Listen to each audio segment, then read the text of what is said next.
Okay. Hello, everybody. My name is Laura Burke, registered dietitian, personal trainer, yoga instructor, plant-based chef, here to talk to you a little bit about what are the new exercises for the new year and the best exercises and foods to help you build muscle. Because as we age, we tend to burn muscle super fast. So the exercises that we once did when we were younger may or may not work for us as we get older. So how do we stay healthy and build muscle mass, decrease our risk of chronic diseases, and live a very nice, healthy, energized life without sabotaging the energy? So what we used to do worked when we were younger, and it may not necessarily work when we are older, and we want to preserve that muscle, build that muscle, and have that muscle working for us in terms of nutrition and exercise. So how do we do that moving forward? And that is what we are going to discuss today. So the best exercises and food to help you build more muscle. So what is healthy muscle? Why do we need to take care of it? Because we burn it extremely quickly as we age. It can be more difficult to build muscle as we age. So like I said earlier, when we were younger, we didn't have to lift as much and we saw more results. But then as we got older, we did the same thing and we're not seeing the same results. Is that because of hormones, our age, weight, our lifestyle, everything, our environment has changed? So it can be more difficult to build muscle as we age, and it becomes more a little bit about that quality, what we're doing, and not so much how much. If you used to be a runner or somebody that walked over an hour a day, it's not about what you used to do or how many minutes you were used to work out. It's more along the lines of how to make those 20 minutes more beneficial and help build that muscle rather than do the endurance piece. So it's more of the quality of the exercises that we're doing, not so much how long are we doing those exercises for. And we also need to think about not only the exercise and the type of exercises that we're doing, but also the nutrients. What are the nutrients we're consuming? Are we fueling the body correctly for that exercise? And that is what we're going to talk about today, because all of this becomes more and more important and more crucial as we age. Why? Because of sarcopenia. Sarcopenia is basically an age-related muscle loss. It's a natural part of aging. We all lose muscle mass as we age, and we start to lose muscle right around in our 20s, and it hits or really speeds up once we hit that age of 60. So going back to what I said earlier about what used to work in our 20s isn't going to work when we're 60s, all because of sarcopenia. We lose that muscle mass very quickly. At the age of 30, you begin to lose muscle mass much as 3% to 5% per decade. So after the age of 30, we start losing muscle at a 3 to 5% rate. Most men will lose about 30% of their muscle mass during their lifetime. At the age of 65, you're going to potentially lose between 8 to 20% of that muscle mass. So once again, in 20, we start to lose it. By the age of 30, we go to 3 to 5%. By the age of 65%, we go to 8 to 27%. So we do lose muscle mass as we age, which is called sarcopenia. Lean muscle means greater weaknesses, less muscle on the body. Why is that so important? Less muscle on the body, it means greater weakness, greater risk of injury, less mobility, less flexibility. All of this will increase the risk of the rate of falling or fractures or osteoporosis. So we need to keep this muscle on our body as we age so we can prevent all of this. We do lose a little bit of muscle over time. It's natural. The yellow line right on the top of the bicep is about a normal rate of losing muscle. Sarcopenia is that pinkish, light pink to medium pink right in the center. You lose a little bit more than what is considered normal muscle mass as we age. And then severe sarcopenia is that dark red, and we lose a lot.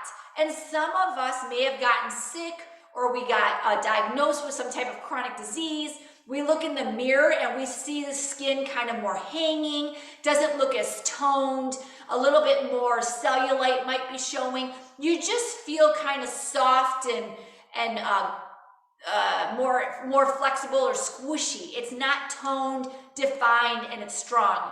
It kind of hangs off the bone. That's sarcopenia.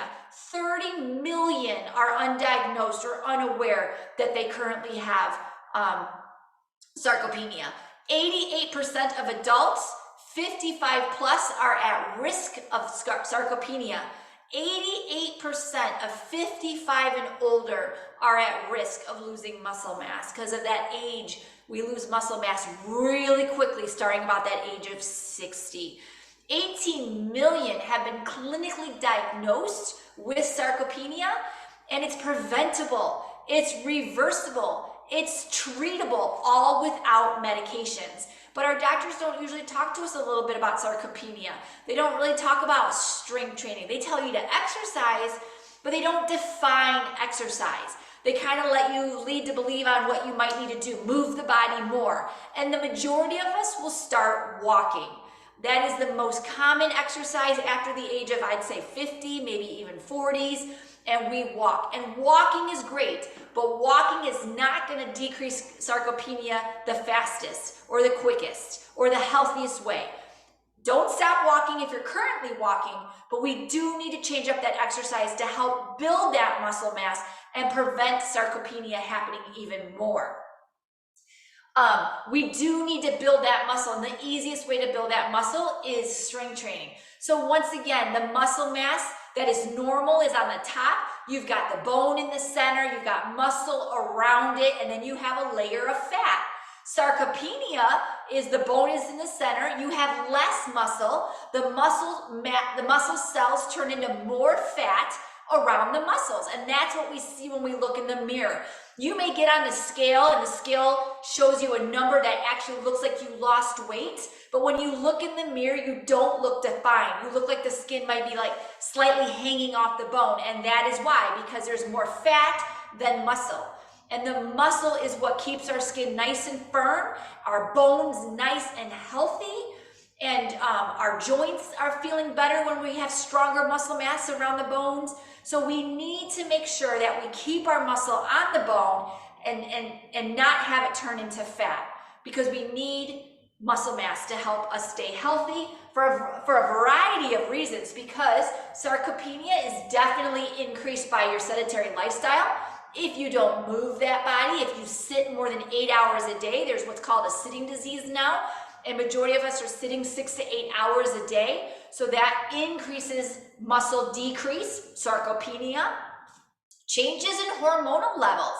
A lot of us, when we start to hit the ages of later 40s, 50s, mid 60s, we, both men and women, will start seeing hormonal changes, and the hormones will decrease our muscle mass, increasing that sarcopenia. We decrease in motor unit numbers, how much we recruit our brain. So every time we lift an arm up, our brain sends signals to lift the arm up. As we age, that breaks down.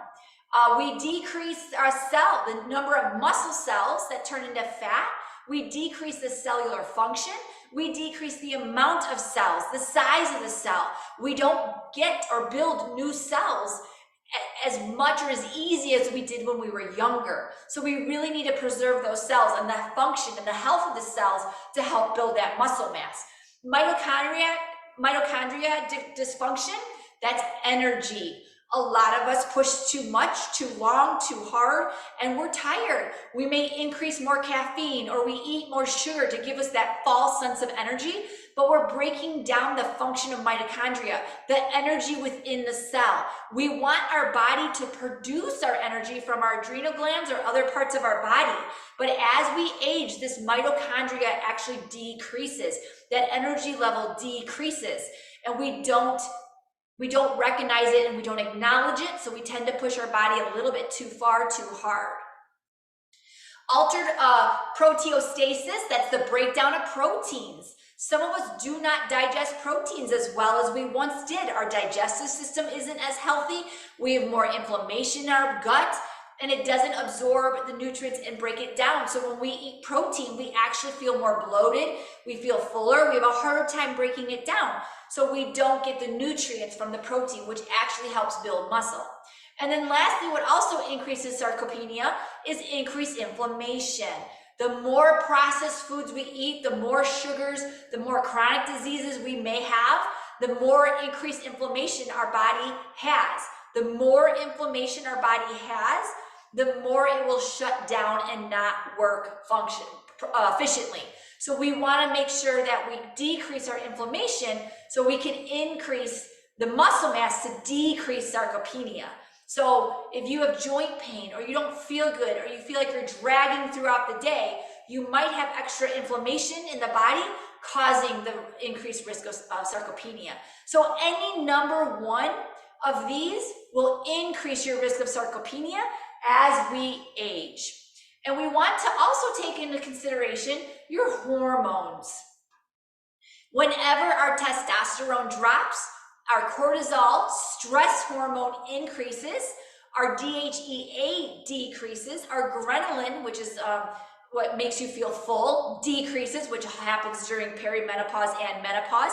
Oxytocin also helps calm the body down. That decreases as we age. Insulin sensitivity, that also decreases as we age. And then estrogen, we all know estrogen also decreases as we age. So your hormones, as the hormones decrease, the ones that preserve the muscle mass or helps preserve muscle mass on the body, and the stress hormones increase, we actually have a higher risk of sarcopenia, digestion of muscle. We do not move. We don't want to move as much. We're tired more often. We have a satellite cell activation. You start to see cellulite more in the skin. It kind of feels a little bit more flexible, not as strong or toned. We decrease that protein synthesis. We do not break down proteins as well. We have more stomach issues as we age. Regeneration is decreased. We don't have as much bone changeover that we did when we were younger, and muscle changeover, and soreness. Muscle soreness stays with us a lot longer. We have an increased inflammation because of stress, tiredness. Our digestive system doesn't work as well. We also have an increased fat deposit. That's once again back to those cellulite. Our cells can hold more fat when we're older than when we're younger. That's not fair, but it's true.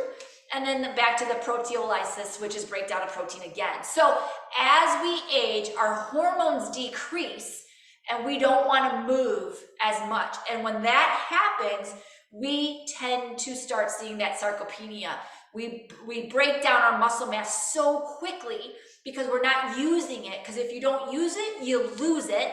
And then we're not building the muscle mass because we might be doing walking or some type of cardio activity. So we're creating a breaking down and not rebuilding that muscle mass, and we're creating a storm basically for sarcopenia.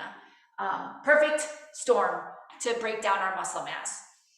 In order to be diagnosed with sarcopenia, because you might be wondering if you are currently have it, because some of us may, you need to be two of the three for the criteria. You need to have low muscle strength. So if you pick up a 5-pound dumbbell and you're like, wow, that's so heavy, and you can only maybe do 3 to 4 reps, which is 3 to 4, like moving it, up and down, then you might have low muscle strength, or then might have you squeeze with your fingers a gripper and you can't really squeeze it. Or maybe going up the stairs, you get winded, it becomes more difficult with age. That's low muscle tone, low muscle strength. Or maybe your posture is slightly bending over, not due to osteopenia or osteoporosis. So if you are been told by your doctor that you have low muscle strength, that's one criteria. Number 2 would be low muscle quantity or quality, meaning your overall muscle on your body has decreased. There's scales, underwater weighing. They do a pinch test. You can go and get infrared testing done at some fitness centers where you stand in a machine and it goes around and it tells you how much fat versus muscle on the body. You could have had surgery or some type of chronic disease or diabetes out of control, or maybe you had cancer and chemo, and that also decreases muscle mass on the body. So if you have low muscle all over the body, that's another criteria. And then low physical performance. You can't do what you used to do like you did when you were younger for any reason. So if you have one of those criteria, you are on the way to maybe starting sarcopenia. If you have two of those criteria, you are definitely confirmed with sarcopenia. And then if you have all three, you're pretty severe with sarcopenia. Please remember that it is reversible and it is treatable with strength training. So even if you have it, it is not too late to change it and start. So once again, sarcopenia, we need to be concerned with it because it makes us more frail. It increases our risks of falls, fractures, and injuries. Nutrition, we will definitely need to increase your nutrition, which we will talk about in just a moment on how to build that muscle mass so we can put it back on the body to make it stronger. And then yes, we are going to need to change up the exercise or add exercise into your daily activity to help build muscle rather than eat it away and digest it. So not only do we want muscle on our body to help prevent sarcopenia, but exercise in general decreases your risks of stroke, metabolic syndrome, which is high cholesterol, high blood pressure, and diabetes, all three. Decreases the risk of type 2 diabetes, decreases depression, decreases certain types of cancer and arthritis. It helps with weight control. It increases your metabolism so you burn more food. It increases your self-esteem, your heart health, your self-image, your overall energy. Reduces blood pressure, stronger bones, decreases your risk of osteoporosis and joint pain, strengthens your immune system so you don't get sick as often, and it relieves stress. So exercise, regardless if it's cardio or strength training, helps with everything. Overall health, so you could be healthier as we age. So exercise, we think exercise as weight loss. If we increase our physical activity, it will decrease the scale. The easiest way to decrease the scale is to increase cardio. Cardio is anything that involves walking, running, elliptical machines, going up and down the stairs, anything that gets your heart rate up for a long period of time. Majority of us will do cardio 20 minutes, maybe to an hour, but and it will decrease your scale. It will definitely decrease the number on the scale when you up your cardio. The problem with cardio is that when it decreases that scale, you're most likely digesting your own muscle mass. So you've got to be careful, because if you are a person who loves cardio and you do cardio every single day, you are probably digesting your own muscle mass, increasing your risk for sarcopenia. So cardio is great when you're younger, in your 20s, in your 30s, but right around that 40, 45 age mark, we need to start decreasing the cardio because it's digesting the muscle that you're already digesting super fast because of aging it alone. So we don't want to double attack the muscle. That's too much. We are already digesting it super fast, so we need to save it. And the easiest way to save the muscle as we age, especially if you're over the age of 60, is to cut the cardio out or decrease it to once or twice a week. If we add strength training, the physical activity, I'm going to show you in a minute, tubes, weight, dumbbells, and body resistance, you will actually increase your muscle mass. You will increase your metabolism, which will increase your muscle burned. The problem is you're not going to see it on the scale. So when we start strength training, we get a little discouraged because we feel better, we think we look better, and then we get on that scale and the number went up. And that is because muscle weighs more than fat. So we have to change our mindset when it comes to the scale and exercise. We don't necessarily want the scale to go down as we age. We want the scale maybe to go up because that means you're building muscle mass, and that is a good thing. And most of us don't feel that way. So we might need to decrease the calories and increase the strength training, because the more muscle mass that we have on our body, the more healthier we are. We have a stronger immune system. We have a higher IQ. We have a higher sex drive, functional strength training. We have steady energy levels throughout the day. We increase our bone density. We increase our balance and our coordination, and we increase the ability to deal with stress, and we reduce the risk of cancer. If we're just happier. The more muscle mass we have, we're happier. We have more healthy hearts, strong bones, plenty of energy.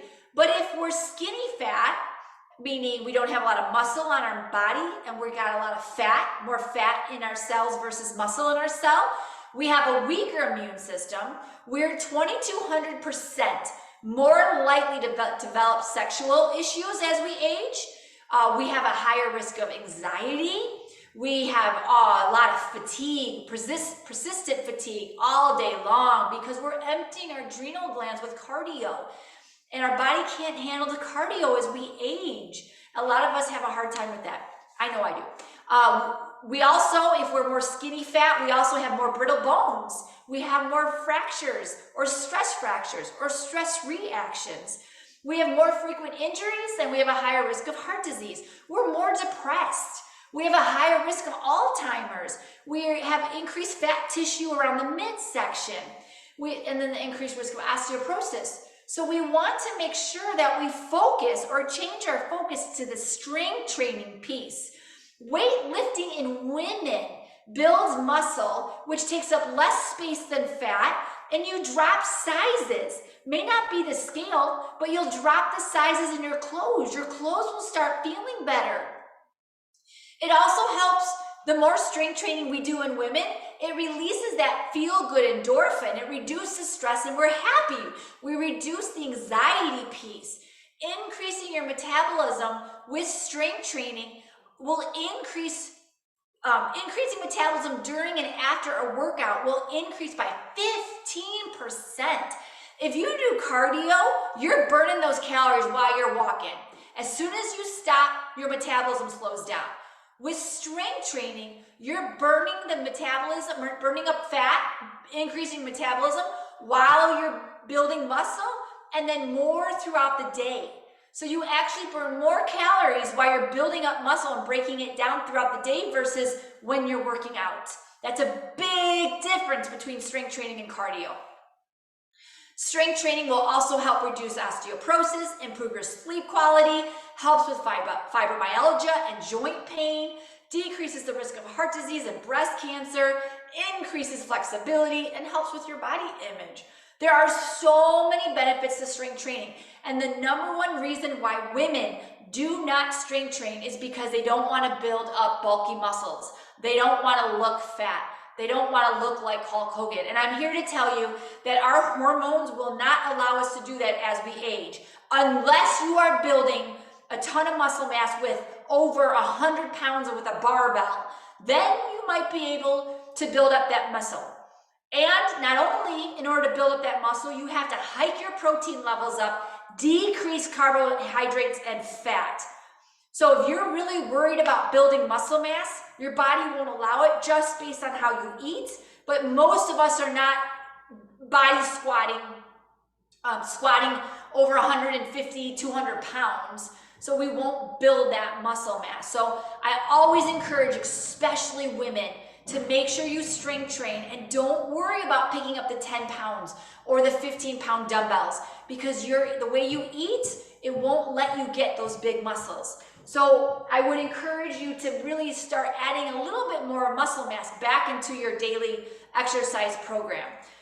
Muscle weighs more than fat. Research has stated that muscle mass loss occurs approximately at 40 years of age, is 8% per decade until the age of 70.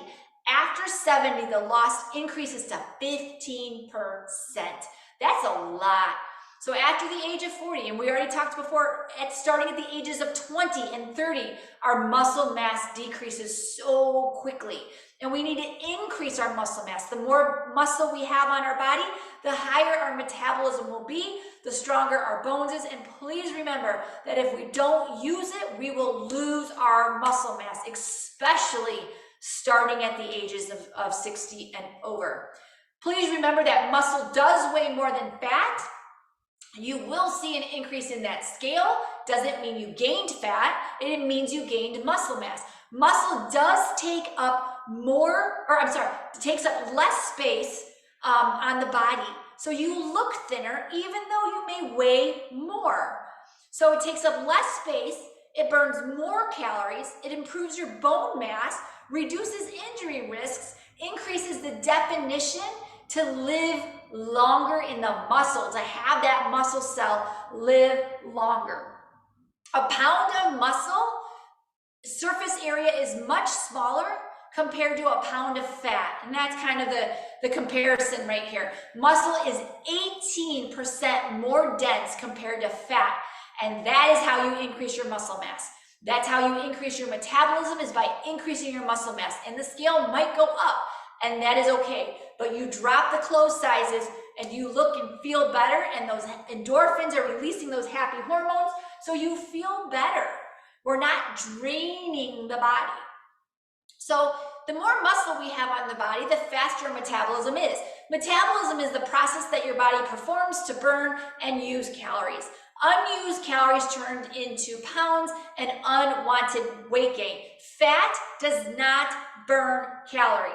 So if you have more fat on your body, then you will, when you overeat, you will store more fat. If you have more muscle on the body and you overeat, your body will use those calories, so you will not store as much fat. The more muscle you have on the body, the more you burn, the more you need to consume calories. Why do we need to increase our calories with muscle mass? Because a pound of muscle burns 7 to 10 calories during the day. A pound of fat burns 2 to 3 calories during the day. I'm going to say that again. 1 pound of muscle will burn 7 to 10 calories during the day. 1 pound of fat will only burn 2 to 3 calories during the day. So I don't know about you, but I would rather have more muscle on my mass so I can burn more calories and eat more. Muscle is compacted, it's dense, it is heavier. You will have a higher BMI. Your weight will go up, but you will have a smaller waist, much less body fat on the body, and you will have overall better health. A pound of muscle takes up less space than a pound of fat. A person with high muscle tone looks fit and impressive. It earns muscle with consistency of diet and exercise. So then we move over to the person who's a little bit more fat, your lower BMI. So you may look good on the chart, but you don't feel very good. You carry more fat around the midsection as we age. We don't have a lot of muscle. We have more body fat. We have thicker upper thighs. Our butt might look a little bigger. We usually have high blood pressure. Fat is very volume. It's lighter, but there's no shape. It kind of hangs off that bone. Fat takes up 15% more space than a muscle mass does, pound of muscle. A person with higher body fat percentages will look larger, even though they may weigh less. Gaining body fat by eating too many calories and not enough physical activity will only gain more fat.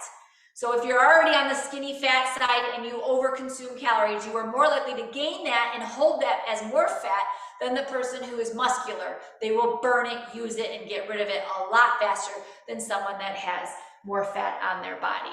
So how do we build more fat for you? Well, that depends on your body type. We have 3 types of different body types. You have an ectomorph, a mesomorph, and an endomorph.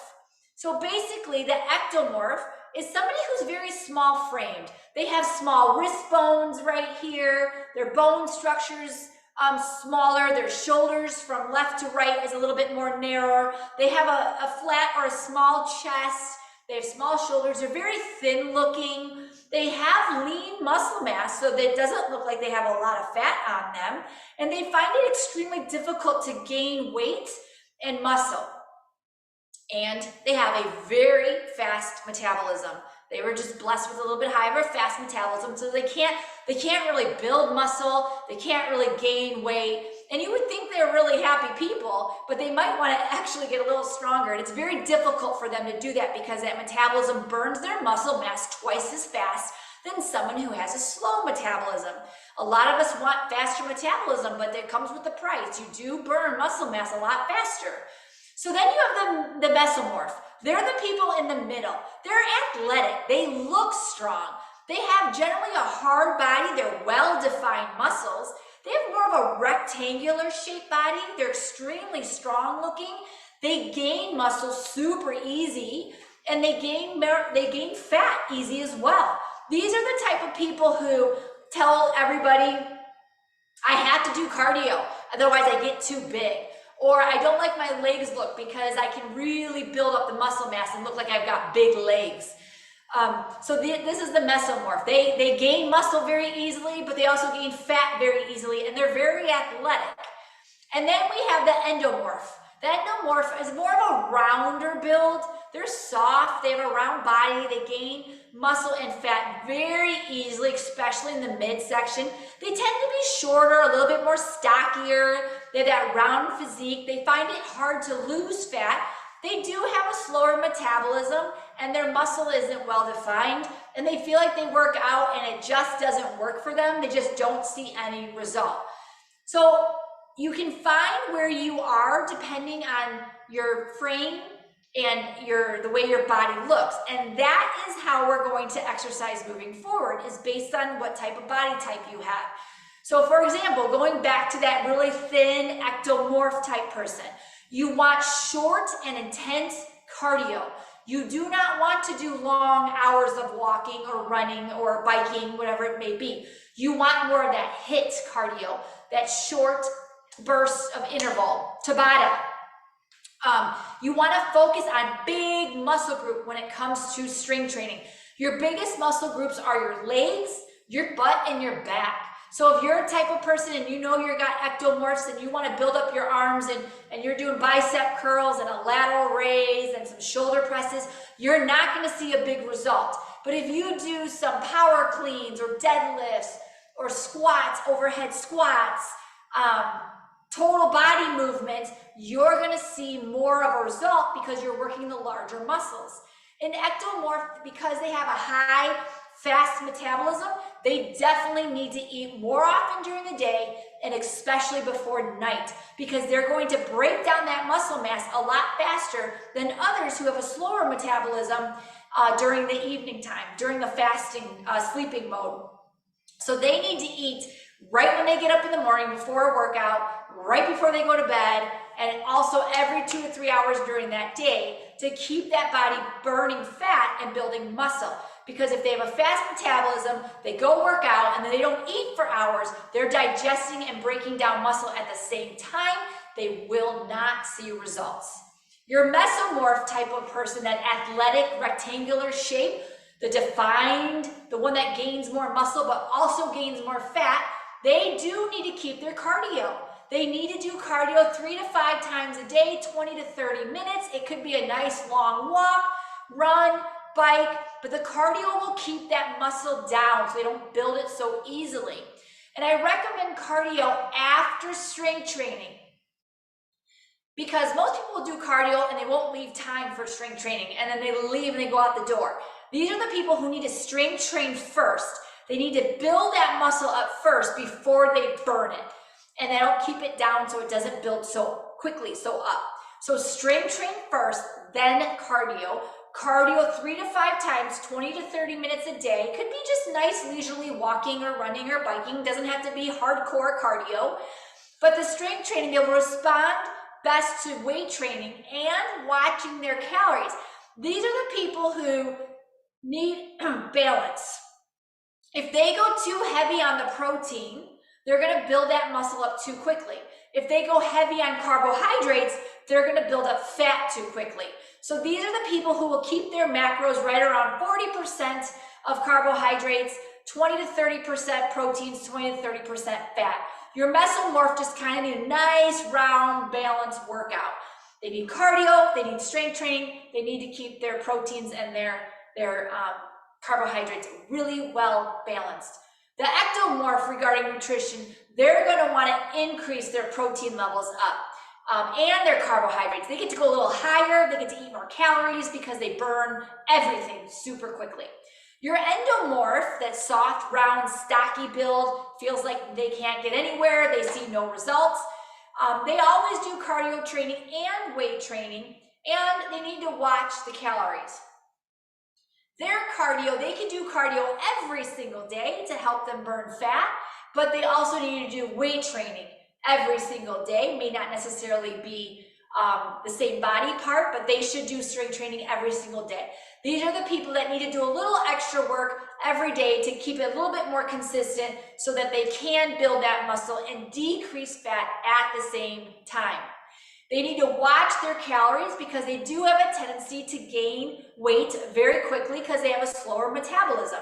So they do need to keep everything in moderation and slightly lower caloric intake, lower protein, lower carbs, and lower fat.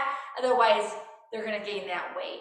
So those are the difference body type between your ecto, your mesomorph, and your endomorph. So depending on where you fall is where I want you to focus in terms of cardio, your strength training, and then we're going to dive into some nutrition a little bit later, but your protein intake will vary depending on your body type. Overall, regardless of what body type you fall into, we do want to move the body on a daily basis. Our body was meant to move. We do need cardio depending on what type of body you do have.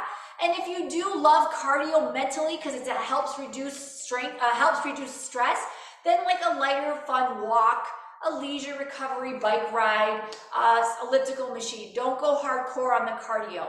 If you are a type of person who know that you do need to build muscle mass and you have low body fat on the body, then I would recommend you to maybe decrease your cardio to twice a week and increase that strength training. If you do too much cardio with your strength training, you will not build muscle. So if your goal is to build muscle, decrease that cardio down so you can let that body repair and recover and rejuvenate and build. So you can strength train 3 to 5 days and maybe 2 days of cardio if you know that you're trying to build muscle. If you're trying to lose weight and build muscle, keep your cardio a little bit higher and then also keep that strength training on the higher side. If you're skinny and you want to, like skinny fat and you want to build muscle, then I would increase your HIIT type cardio, short bursts, and then also strength training. Okay, so cardio becomes less important as we age. I firmly believe and recommend for everybody not to do 30 to 60 minutes of cardio. Keep it to the 20 to 30 minute range and do more of sprinting, more of a walk with a minute jog or a minute sprint and then walk for 5. Bike ride, do a hill ride, Tabata, 20 seconds of work, 10 seconds of rest. HIIT, sprinting and then walking type of ride. The endurance of 30 to 60 minutes of cardio is breaking down our muscle way too fast as we age. And most of us, when we do cardio, we think it's working out and we exercise, but you're building no muscle. So decrease that cardio if your goal is to increase muscle mass. You will see more benefits with decreasing cardio, and always lift before you do cardio, always. So when it comes to strength training, we want to look at time, intensity, frequency, how much cardio, and how much strength training. That is basically the guts of an exercise program. If you do not have a lot of time, then we could do shorter amount of exercise timing per day. So for example, if you only have 30 minutes in the morning to work out, then we only do 30 minutes, but we do it 7 days versus 3 days. If you have an hour and you can designate an hour, then you could work out 3 days for an hour. So the total time over the 7 days is about the same.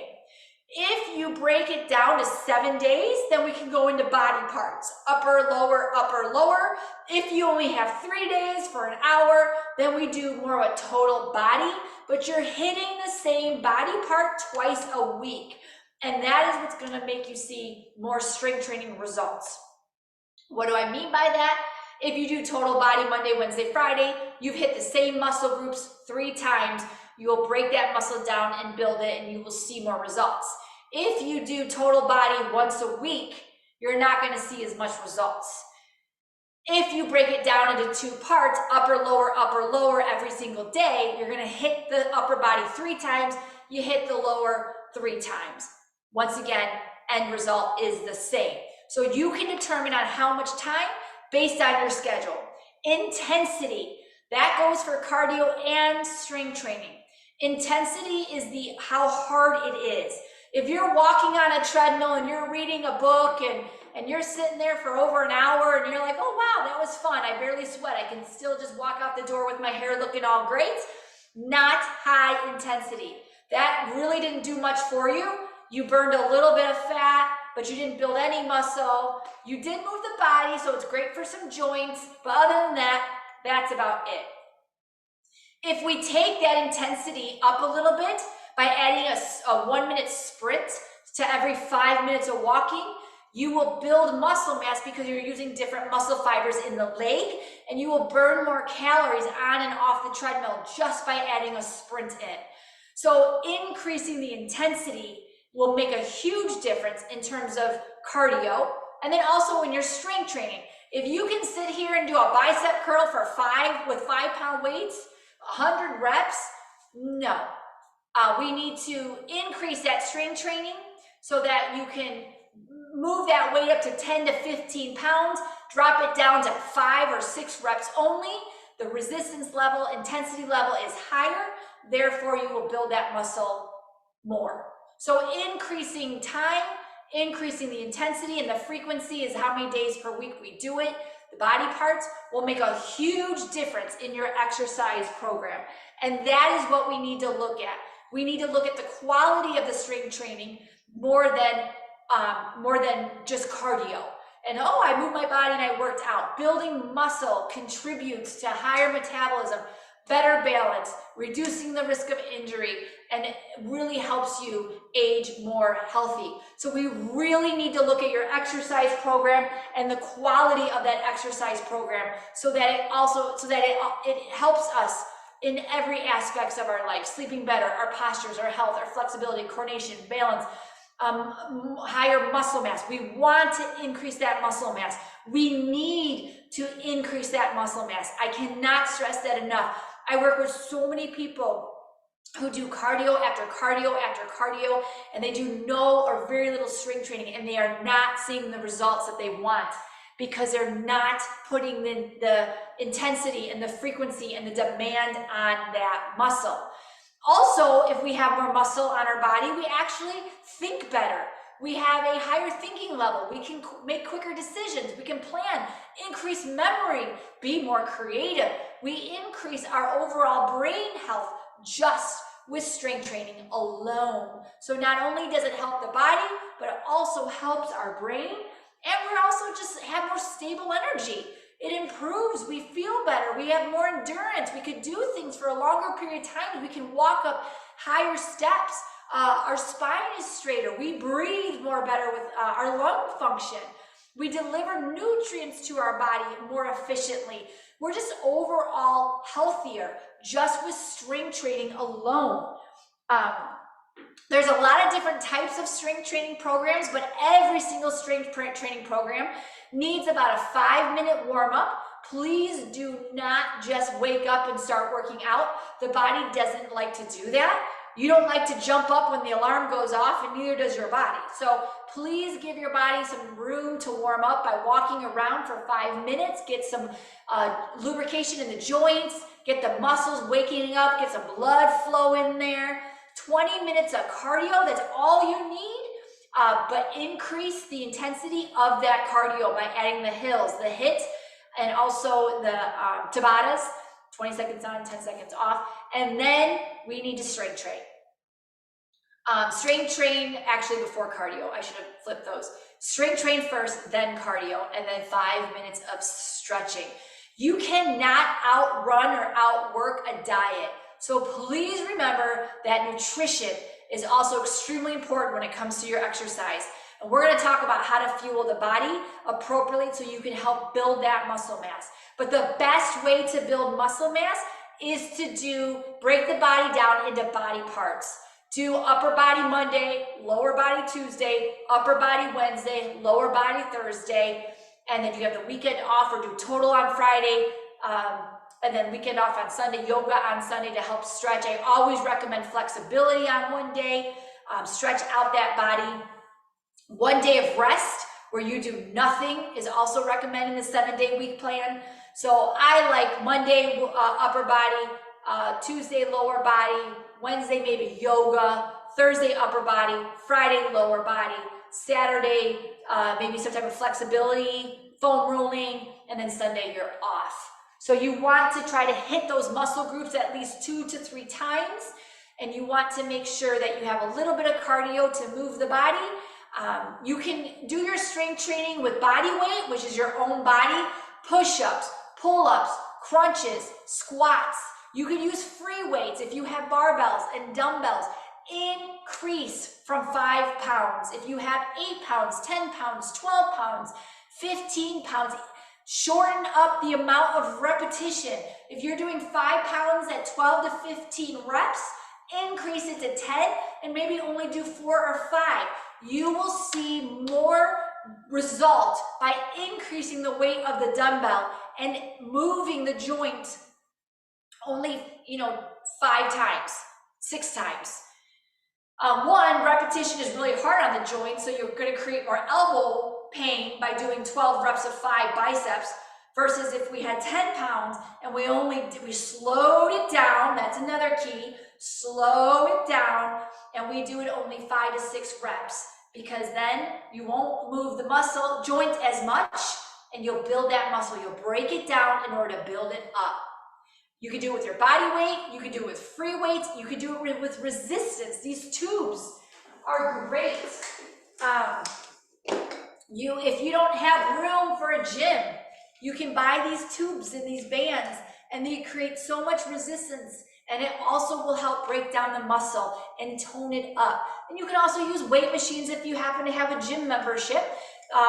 Weight machines are also great. So any way to increase the weight that you are pulling or that you are pushing to help break down that muscle mass twice a week. I like 3 times a week, but twice is good. 3 is awesome. Cut the cardio down a little bit and focus on upper body and lower body, regardless if you use tubings, your weight, dumbbells, barbells, or your own body weight. So we want to do both isolation movement, but also compound movements. Compound movements, think of total body. So for example, it's an overhead, or not overhead squat, it's a squat. He's benching a squat. So he has a barbell on the top of his shoulders and he's squatting down. That is, every single muscle in the body is working to hold that barbell on his shoulder. The other one is isolation, where you have dumbbells in your hand and you're slowly bringing them up into a bicep curl. They are both excellent to do. A compound movement, the more muscles you are using, the higher the calorie your body will burn. Compound lifts work every joint, muscle, ligament, everything, range of motion. You'll burn more calories. Isolation focuses on one particular muscle and it builds up that muscle quicker. So a person who does isolation movements will see muscle building faster than a person who does compound. But the isolation, you'll only see the one muscle that you're working build. Compound, it'll be overall body. Both are excellent. So compound examples are a barbell back squat, goblet squats, bench press, and some isolations, bicep curls, shoulder press, glute bridges, lateral raises, tricep extension. Both are good. I recommend 2. If you're going to go 3 days of strength training, I recommend 2 isolations and then 1 compound at the end for total body. I love compound movements for working the total body at the end, like a Friday, Saturday, off Sunday, and then you work your isolations on the upper and the lower days, and you will see lots of results when it comes to muscle building. You can also break it down into a push-pull. This is what I was mentioning earlier. Lifting a body part every single day, 2 to 3 to 4 sets. Start off slow, otherwise you will be super sore. Keep that rep under 8. Repetitions are the amount of times you lift. So if you're doing 8 to 10 on 5 pounds, you're not going to build muscle. If we increase that weight to 10 pounds and we do 6 reps, 3 sets of 6, you will see more muscle definition. You will build that muscle up faster. So do not be afraid to increase heavier weights 2 to 3 times a week. So, and then for the picture, we got a 3-day, Mondays full body, Tuesdays rest, Wednesdays full body, Thursdays rest, Friday full body, Saturday rest, Sunday rest, and then you have a 4-day and a 5-day. I would strongly encourage you to add this in. It could be a little, it could be a lot, but it will make a huge difference in building muscle on the body. You want to make sure that you're lifting weights enough so that you keep the repetitions under that 10 to 12. I like 6 to 8. If you are looking to tone the body, resistance bands work the best, or those tubing bands work the best. They will tone a body because they work all the muscles at the same time in the arm as you lift, versus dumbbells. They work too, but it's just a little different. But you can keep the weights, the repetition a little higher. So if you want more of that bulkier muscle, you keep the repetitions to 6 to 8. If you want more of that tone, longer, lean dance look, keep the repetitions right around 8 to 10. And that will still give you that tone built look. You need to fatigue the muscle. So if you start using the bands and you're doing a bicep curl and you're at 13, 14, 15, nope, you didn't fatigue the muscle. So you have to create the resistance level a little bit more challenging to keep it under that 10 and fatigue the muscles until you can't do another one, because muscle builds after it's broken down. So you have to break that muscle down. You have to get it to fatigue in order to build it back up. If you're sitting here doing this all day long, woo, that felt great, and you don't feel anything, you're not going to build anything. Body weight exercises are amazing, but they're very difficult. I always recommend first you start with dumbbells, then go to the resistance tubing, then body weight. Think of a push-up. You could start a push-up on a wall before you do it on a floor. But a push-up is your own body weight, which is the most challenging. So always maybe try body weight exercises after you've strength trained for a little bit. I always recommend strength training roughly 2 to 3 weeks. Do the same exercises 2 to 3 weeks to keep that body consistent, and then change it up after the 3-week mark when the body figures out what you're doing. A lot of times we change it up too fast and we don't see results. So keep the same exercises 2 to 3 weeks, then change it up. So what do I mean by that? Do dumbbells for 2 to 3 weeks. You can do the same movements and change it to resistance tubing the next 2 to 3 weeks. Same movements and change it to body weight. And that right there is a gorgeous 3-month program. Same exercises, different resistant level, from dumbbells to resistant bands to body weight. And then you start it all over again. Constantly put that muscle under tension to build, because that's when you're going to see that muscle increase, so we decrease sarcopenia. Please do not forget the core. We don't need to overdo the core, but the core will help keep our posture straighter. The core holds our spine up. So if you see people hunched over like this, it's because their core is weakened, and then they weaken their lower back. So every time you do any type of weightlifting Always turn that core in towards the spine. Tilt the hips or the tailbone under so that the spine is nice and straight. Hug the belly in as if you're zipping your pants or zipping in your belly and you're zipping your pants up. Because if you're lifting and you have that belly hugged into the spine, you're working the core as you're lifting weights over the head.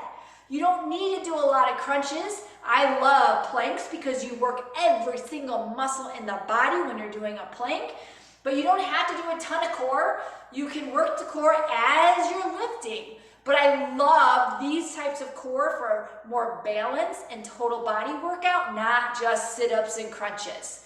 So please don't forget the core. It is a very large muscle. You actually have 9 abdominal muscles, including the back, and we need to work them. So please add a little bit of core about 3 times a week, and that way we'll stand up taller. We also burn a lot of fat when we work out our core. We actually do. So interval training, going back to cardio. Some people love their cardio. So I would recommend to change it up to more of an interval or a HIIT type of cardio. So people who love the treadmill, I always recommend do 10 minutes on the treadmill, get off the treadmill and do some strength training, bicep curls, lunges, shoulder presses, then get back on the treadmill for another 10, get off the treadmill, do squats, bent over rows, walking lunges, back on the treadmill for another 10, off the treadmill, shoulder flies, deadlifts, triceps. So you can easily incorporate the core cardio into the strength training. If you want to do a HIIT workout that is a lot of calories burned, then we do body weight HIIT workouts, mountain climbers, push-ups, squats, crunches, burpees, planks, jump squats, tricep dips, knees, high knees, lunges. That is a body weight HIIT workout, extremely difficult. 10 minutes, you do each of them 45 seconds. You repeat it as many times as you would like. The jumping jacks, you could do jumping jacks, 35 jumping jacks, 10 tricep dips, 15 squats, 5 push-ups, 10 standing calf raises, the Russian twists, planks on each side, jumping jacks, a jump squat, push-ups, and then burpees. These are body weight exercises. This is a great way that you don't need to do cardio because this is your cardio and you're doing strength training at the same time.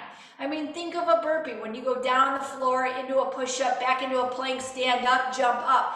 Every single muscle in your body is under resistance with a high heart rate. That's interval training. You will see strength training and cardio, fat burning at the same time. Wonderful exercises for someone who needs a 10, 20-minute high intensity workout, and you will see muscle building with these types of workouts as well. And you don't need to walk unless you want to. This is a quick slide about that we burn calories the more you move. If you don't have time to walk on that treadmill for 30 minutes, everything you do will burn calories. So if you do a HIIT workout for 20 and you feel like you didn't burn enough, you could do some cleaning, yard work, dancing, golfing, walking if you want to. Everything you do, every time you move the body, you will be burning calories. So please, when people do strength training, they don't feel like they burn enough and they feel like they need to do more. And I always tell people, then clean the house. Clean the house. Take the garbage out. Walk the car farther from the store. Not walk the car. Walk from your car farther away from, park it farther away from the store. Because that body movement all throughout the day will burn more calories than walking on the treadmill for 20 minutes. So stick with the strength training if you can and keep that low calorie burn by doing movement randomly throughout the day. It's the same result. Same result in terms of cardio, more results in terms of muscle building. Because we are building so much muscle on the body, you will need to eat more. If you want to lose weight, then don't exercise by restricting calories. If you exercise and add strength training into your diet, into your daily activities, you need to increase your calories. If you increase strength training, you need to eat more. If you do not fuel the body correctly, you will not build protein, or you will not build muscle. So we need more calories as the more muscle we get. So an average active woman over 50 needs 2,000 calories. I cannot get that into people's heads. They actually think they need 1,200 when they're strength training. No, 2,000, 2,200 calories for women over the age of 50. Men who are physically active, 2,400 to 2,800 calories. In order for that muscle to build, you must feed it. You have to feed the muscle, otherwise it will not build. Balancing your physical activity with increased calories and a healthy diet will give you the results that you are looking for. You only need 30 minutes during the day to exercise. You don't need a lot. Food, 80% of your physique comes from food, 20% comes from the physical activity. 30 minutes of strength training, that's all you need. And then just move the body randomly throughout the day. But it is the food that will make or break the muscle mass and increase the sarcopenia. 80% nutrition, 20% fitness, 100% comes from your mindset. A lot of us need to switch from the, I need to work out more and more and more, and I need to eat less. No, 80% is your food intake, 20% is your exercise. Limit the processed foods as much as possible and eat as much whole foods as you can. 80%. So not only do we need to do strength training, but it's also the way we fuel the body. Increase the food. Increase. 80% comes from food, whole foods. I can't stress that enough. Real quickly, we're running out of time, but real quickly, water. Not 80% of your exercise workout plan comes from food. And the number one nutrient that we do need is water. 83% is, our blood is made up of water. 83% for the kidneys. 60% goes to connective tissue. 86% goes to the liver. 70% goes to skin. 20% of fat needs water. 20% of your bones, 22% water goes into the bones. 76% of your water fuels the muscle. 74.5% of water for the brain. Every single organ, every single muscle on your body needs water. Take your body weight, divide it in half. That is the amount of ounces of water that you need every single day. So you can fuel the body so that it can move more easily throughout the day. Drink water all throughout the day so that your body can move. Protein. We really need to increase our protein. Roughly about 0.8 kilograms per body weight or 1 kilogram per body weight. So roughly if you take your weight and you divide it by, you take your weight and that's roughly, you need about 60 to 100 grams of protein a day depending on your exercise needs. Protein is what builds that muscle up. It transports nutrients, it contracts muscles, it regulates the body.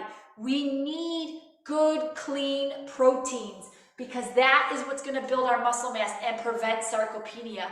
So we roughly need 0.7 to 1.3 grams of protein per kilogram of body weight for older adults. So basically a 180-pound man would need roughly to that 79 to 103 grams per day. So roughly, I always say somewhere between 60 and 100 grams depending on your height, your weight, and your needs. We need to watch our protein intake. Most older people are actually deficient in protein because we don't break it down as easily. So we do need to make sure that we eat good, clean proteins that are easily digestible so that our muscles can absorb and build. And so that we can decrease sarcopenia.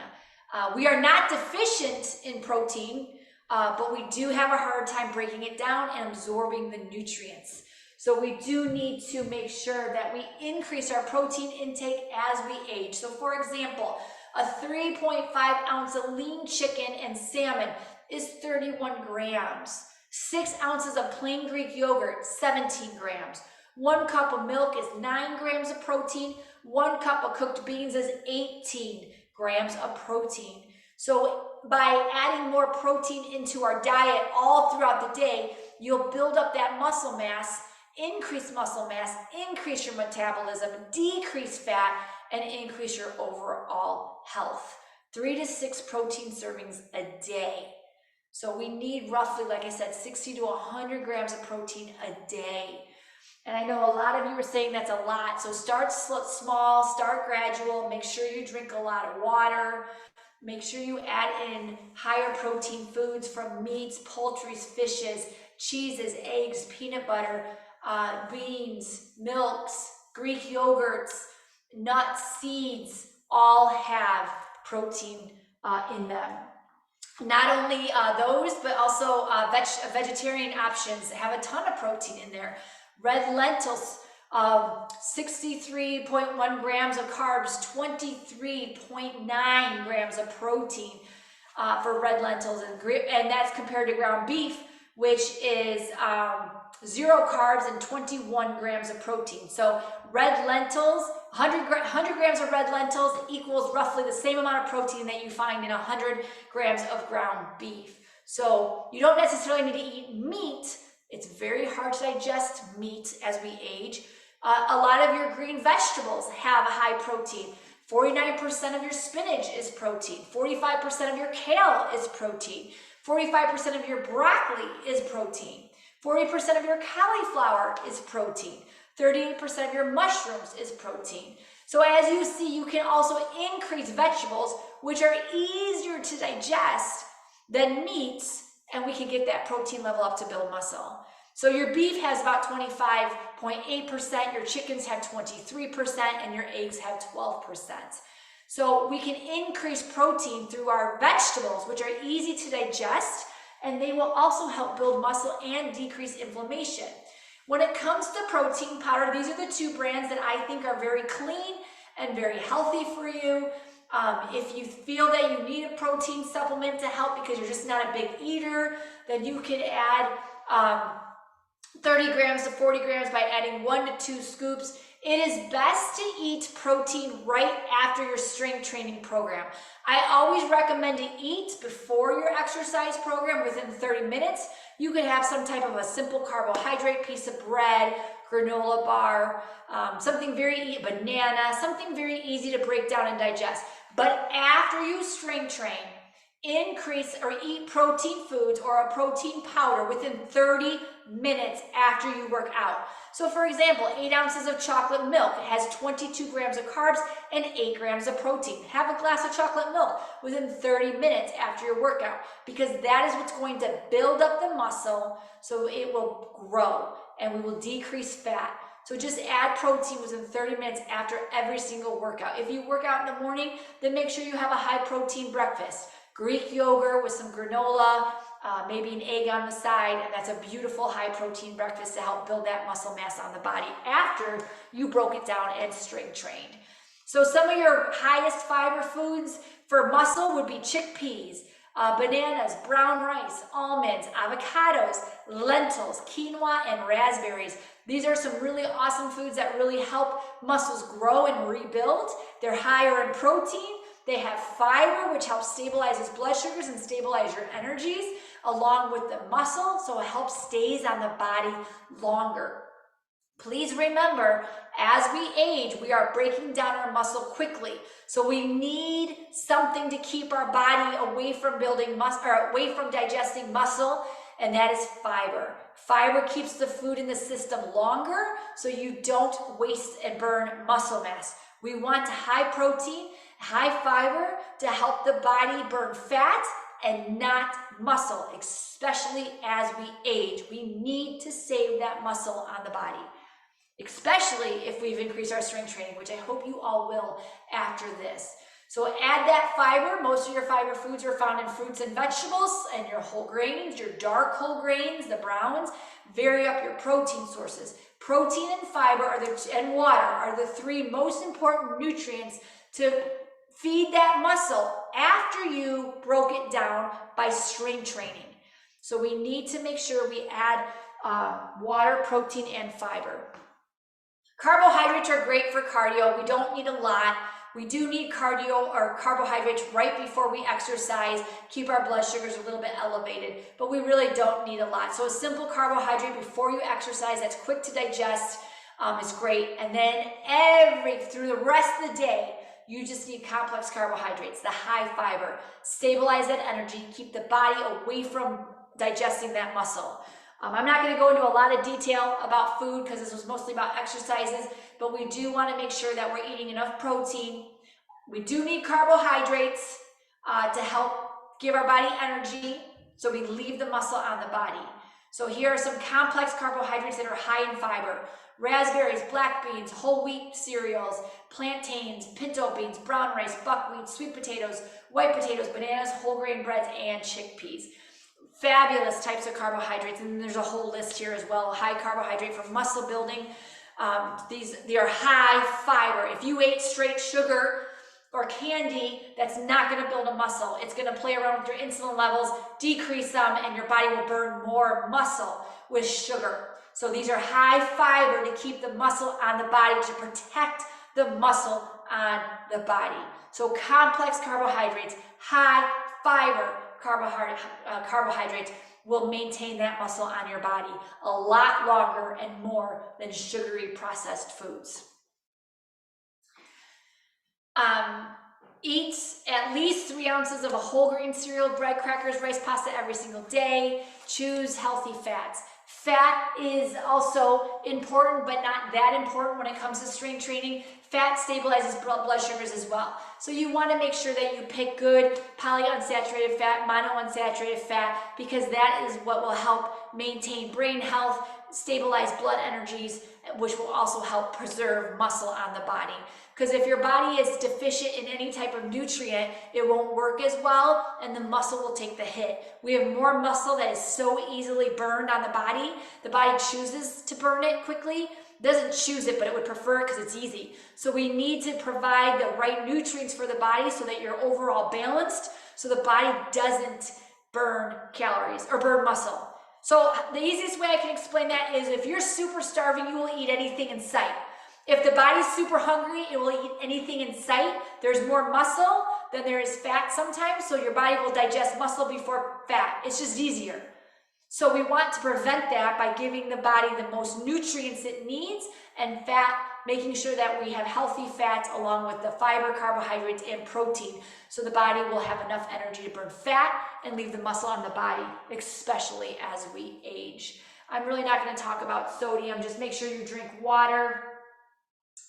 Here's a great shopping list for muscle building, and also a meal plan to kind of help you on what is considered a high protein diet.